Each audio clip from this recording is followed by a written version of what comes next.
আপনার সময়ের দাম কত?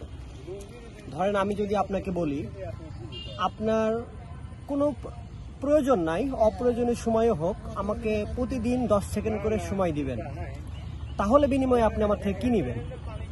কত টাকা চান? তো আজকে আমি একটা বিষয় নিয়ে কথা বলবো, সেটা হচ্ছে আমরা সবাই ইউটিউব, ফেসবুক চালাই এবং আমরা অথরাইজড টিভি চ্যানেল যেগুলো আছে, ধরেন যমুনা বা চ্যানেল 24, এগুলা কিন্তু আমরা নিয়মিতই দেখি। তো এগুলা যেটা দেখি আমরা ইচ্ছাকৃতভাবে আমাদের পছন্দ মতো কন্টেন্ট আমরা দেখি।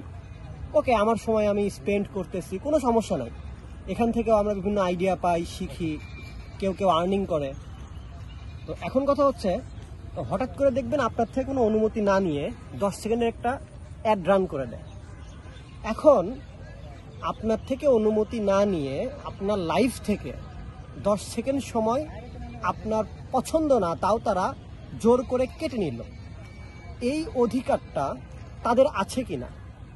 যেমন আমি যদি ব্যক্তিগতভাবে আমাকে জিজ্ঞেস করেন, তো অ্যাভারেজ চিন্তা করতে গেলে আমার যে বয়স, আমার হাতে অনেক সময় আছে আল্লাহ তাআলা, মানে অ্যাভারেজ চিন্তা করলে তারপরও আমি 10 সেকেন্ড কেন, তাদেরকে 3 সেকেন্ড সময় দিতে রাজি না। তারা কেন আমার অনুমতি না নিয়ে, আমি চাই না ওই অ্যাডটা দেখতে, আমি চাই না, আমার দরকার নাই, আমাকে কেন তারা এটা দেখাচ্ছে? এবং আমাদের যে ইউজাররা আছে তারা কেন দেখবে? তো এটার প্রতিবাদ করা দরকার আছে কিনা সেটা আমাকে অবশ্যই জানাবেন।